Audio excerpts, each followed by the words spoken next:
Olá pessoal, bem-vindos no nosso curso de Go. E hoje vamos falar novamente sobre struct e principalmente métodos, né?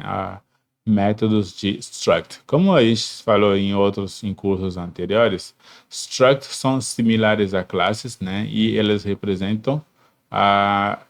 elas representam classes, né? Elas são como classes dentro da linguagem Go.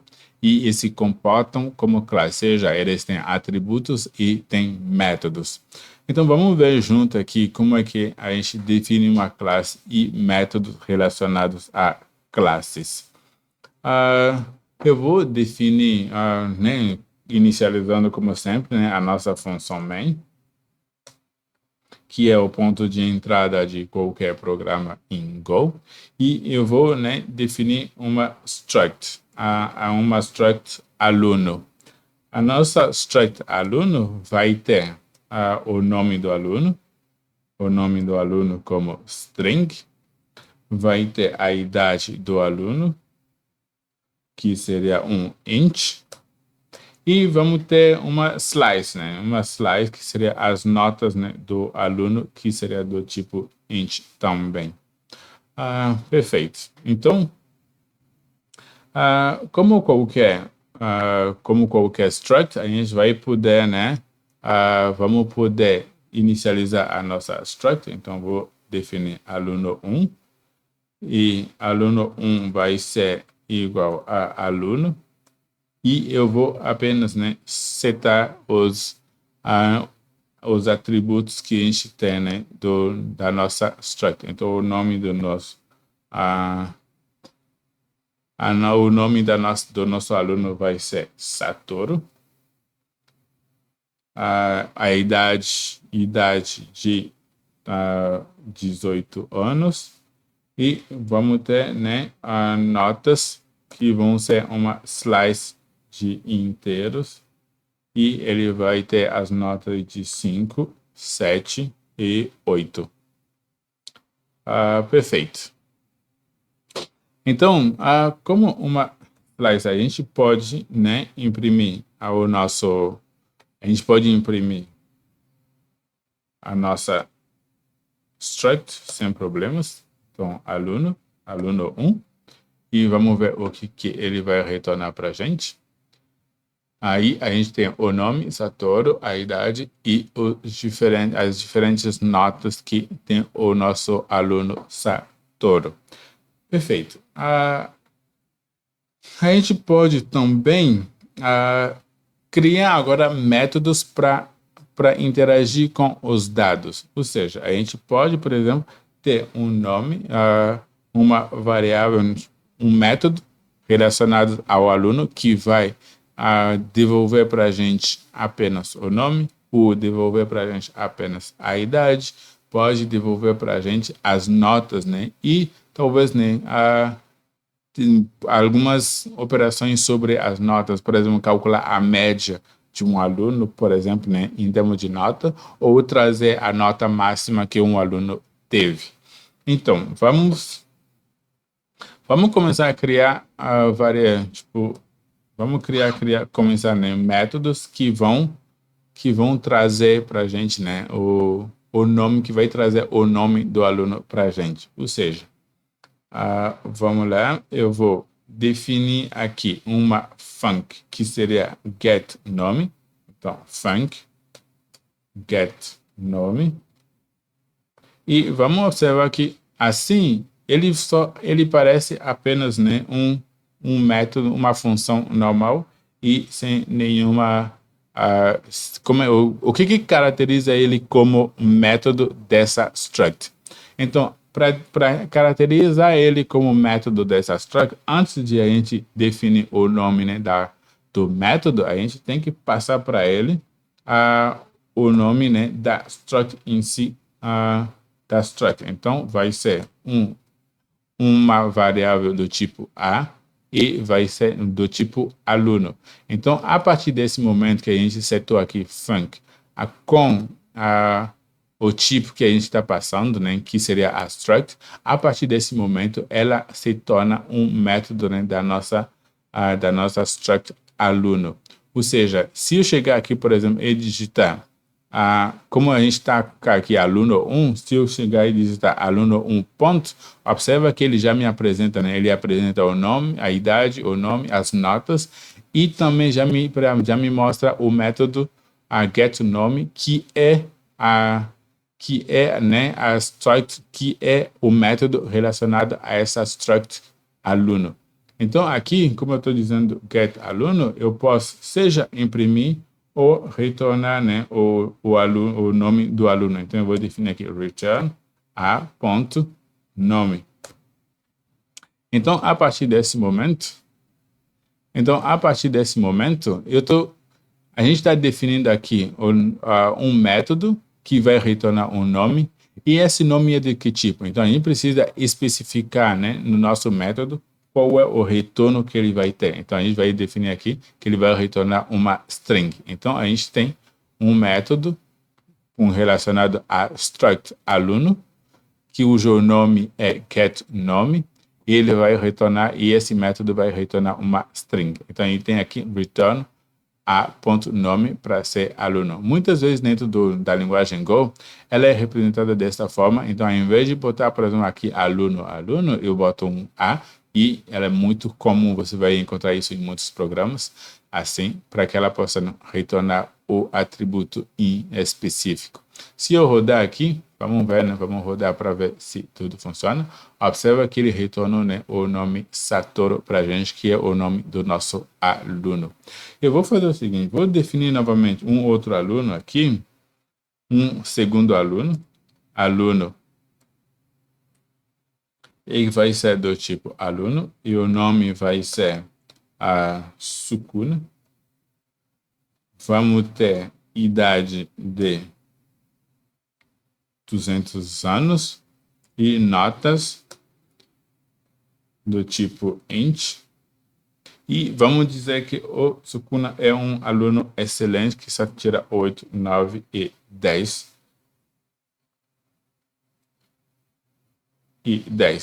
Então, nos 3 semestres, né, nos 3 trimestres que a gente teve, né, vamos até adicionar um quarto aqui de trimestre, que ele tirou talvez sei lá, vamos dizer que ele foi ruim, ele tirou um 6, ou tirou um 7, porque é um aluno excelente.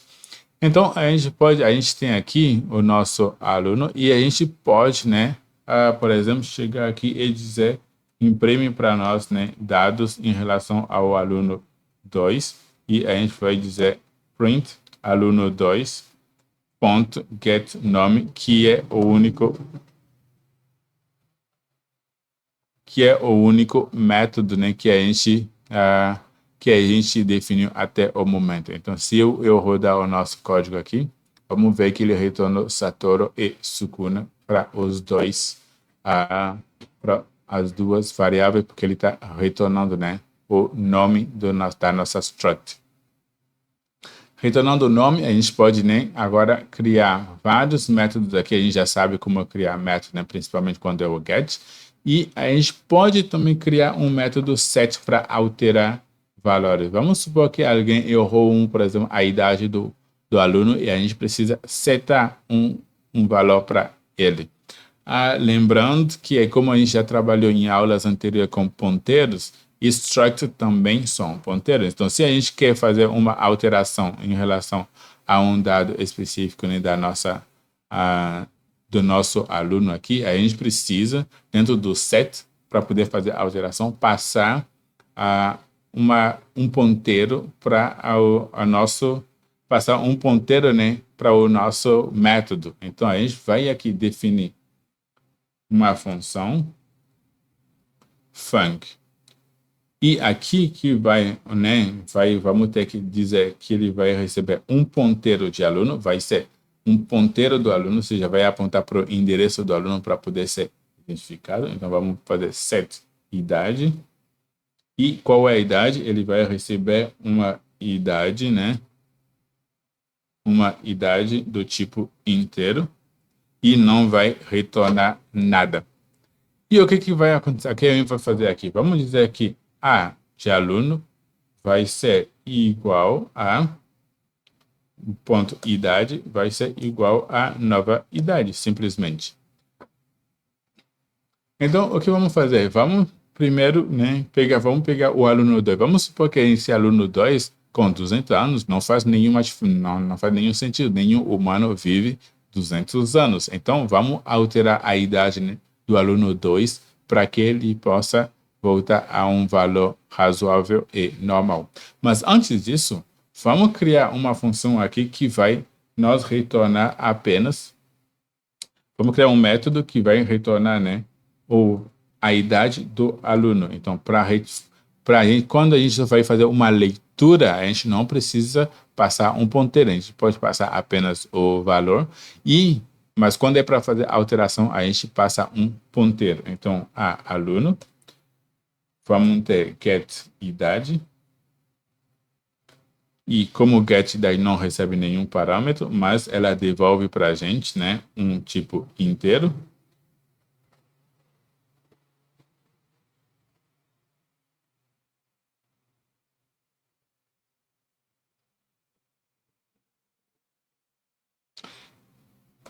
E assim, ela vai devolver um tipo inteiro, então vai ser um return a ponto idade.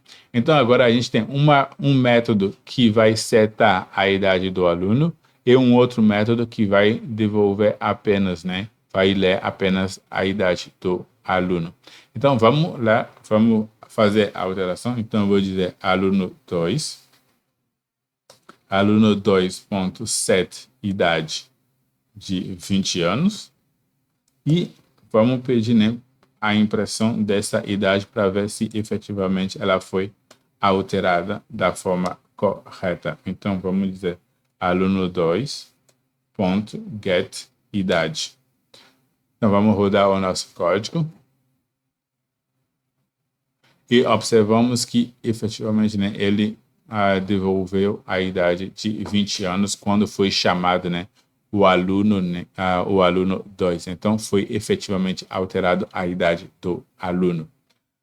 Se a gente quer fazer mais operações aqui que sejam apenas de leitura, vamos supor que a gente quer que ele devolva para a gente apenas a média, né, das notas do aluno.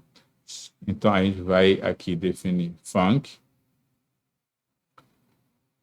a de aluno, do tipo aluno, get média, não recebe nenhum parâmetro, mas vai devolver um float 32 para a gente, né? Porque a gente está querendo a média, né? A média das notas. Vou definir uma variável soma aqui, soma, que vai ser igual a 0. E eu vou fazer um for para percorrer, né, a nossa slice das notas. Então, lembrando que quando você faz um for para percorrer uma slice, ela devolve o índice e o valor. Aqui, nesse momento, a gente não precisa do índice, então eu vou pegar apenas o valor, que vai ser igual a range, né, e vai ser a ponto notas. E assim eu vou fazer a soma, né? Vai ser a soma. Então, soma mais igual a V, mais igual a V. E, no fim, ela vai retornar return, né? Float 32 de float 32 de soma, dividido por um float 32 do tamanho total do nosso A.notas. Então, assim, o que ele está fazendo aqui, ele só apenas, porque a soma vai dar um inteiro, porque todo conjunto é um inteiro. Então, ele precisa, né, converter ele a converter num float, num ponto flutuante, antes de poder fazer a divisão pelo comprimento, né, para a gente poder retornar um float 32 sem problema. Então, eu posso chegar aqui, por exemplo, e dizer, imprime para mim, fn.println, eu vou dizer aluno 2, ponto, get média, E, em princípio, ele deve me retornar a média, né, que esse aluno teve. Então, esse aluno, o segundo aluno, teve uma média de 8,5. Eu posso fazer o mesmo com o nosso aluno 1, então eu vou imprimir antes o aluno 1. Então, o aluno 1, se eu rodar o meu código, o nosso aluno 1, perdão, o nosso aluno 1 teve, né, uma média de 6,6, enquanto o segundo aluno teve uma média de 8,5. Perfeito. Que mais? A gente pode criar um outro método aqui, como eu estava falando lá no início, né, desse vídeo. Criar um método para devolver a nota máxima de um aluno, por exemplo. Ou seja, a gente vai aqui definir. Novamente é apenas leitura, né? Então a gente não vai trabalhar com, não vai passar nenhum ponteiro. Vai ser get max notas. O get max nota não vai e vai devolver, né? O retorno dela vai ser um inteiro. E o que a gente vai fazer? Vamos novamente, né, definir uma variável max. Eu vou definir uma variável max que vai inicializar com 0, certo? Vamos fazer um for, e lembrando, o for devolve o índice e o valor, e aqui a gente só precisa, né? A gente só precisa do valor. Então, range, ponto, notas, e a partir desse momento, né, eu vou dizer se if max menor do que v, ou seja, se o valor atual de máximo é menor do que o valor corrente que está vindo, né, das notas, então o max é igual a V. Então, o valor máximo vai ser igual a V. Quando ele finalizar, ele vai estar com o valor máximo. Eu vou apenas pedir para ele dar um return, né, da nota máxima do aluno. E assim eu posso, né, chegar aqui e imprimir, por exemplo, vamos fazer ele um pouco diferente. Vamos fazer fnt.printf. Vamos fazer um printf e vamos dizer, né, a nota máxima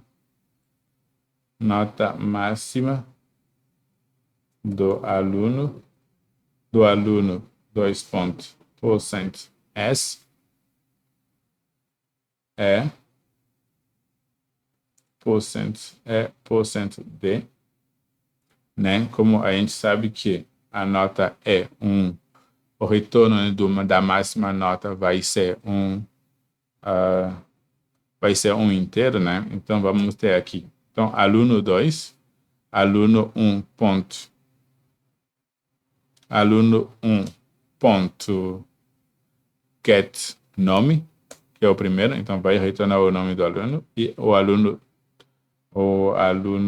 1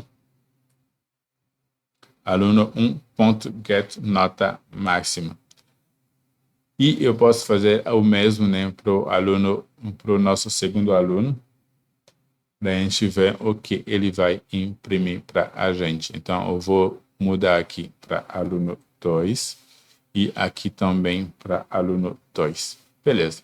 Eu vou limpar meu terminal antes de eu rodar o código e agora vamos rodar o código e temos, né, a nota máxima do aluno Satoru é 8 e a nota máxima do Sukuna é 10. Então, é isso, né, em relação a métodos que se aplica em como é que a gente define, né, em uma struct e também cria métodos para uma struct. Então, aqui a gente tem a nossa struct aluno e a gente definiu vários métodos, né, específicos aos nossos alunos. Ela é apenas válida para os alunos. Então, se eu chegar aqui, por exemplo, vamos né, criar uma nova struct aqui de type ponto struct. Se eu definir aqui, vai ter um x string, um x, né, que vai ser um inteiro, a gente está falando de ponto. Mesmo que eu chegar aqui embaixo, por exemplo, e definir o ponto, vamos definir um ponto P1, que vai ser igual a ponto, e esse nosso ponto vai ter um x igual a 8, se eu pedir, eu posso, né, imprimir o nosso ponto, println, P1, mas aí, se eu chegar e dizer, por exemplo, P1 ponto, observa que ele só me oferece a possibilidade, né, de ter a opção. Vamos notar aqui que quando a gente chama, né, bota um ponto, por exemplo, mesmo nas sugestões do próprio VS Code, observa que ele não me oferece nenhuma opção a não ser poder ter acesso, né, a único atributo, né, que tem dentro do nosso ponto. Então, de forma bem clara, a gente vê que cada um, né, dos métodos que foram criados aqui são bem específicos, né, ao atributo, ao struct que a gente definiu. O que a gente pode fazer melhor ainda, vamos né, criar um método que será apenas para o nosso ponto. Então, vamos lá. Func p ponto. Então, get x. Então, ele vai retornar, né, o valor que tem em x para a gente. Então, obviamente, informando qual é o tipo, né, do nosso retorno. Return p.x. Então, aqui a gente tem esse, a gente definiu, e a gente pode, né, chegar aqui, por exemplo, e dizer, ao invés de pedir para ele imprimir diretamente o ponto, a gente pode pedir, por exemplo, o ponto, e observa que agora ele está me oferecendo os dois, o atributo, né, que é do ponto, e também o método relacionado ao ponto. E a gente pode imprimir ele sem nenhum problema. Vamos rodar esse nosso código e observar aqui está funcionando certinho e o valor que a gente definiu foi retornado perfeitamente. Então, assim, a gente define métodos para cada struct. Se a gente tivesse várias structs aqui, a gente poderia definir métodos específicos para cada um deles sem nenhum problema. Então, se gostou do conteúdo, se entendeu o conteúdo, eu agradeço a sua presença até aqui. E não esqueça, né, de se inscrever no canal, deixa seu like. E se não entendeu alguma coisa, se precisar de um auxílio, deixa nos comentários, né, para que a nossa comunidade aqui possa te ajudar, ou a gente manda um e-mail para a gente, né, se fortalecer e fazer com que você possa compreender e, principalmente, né, ser um excelente desenvolvedor Go. Muito obrigado e até a próxima aula.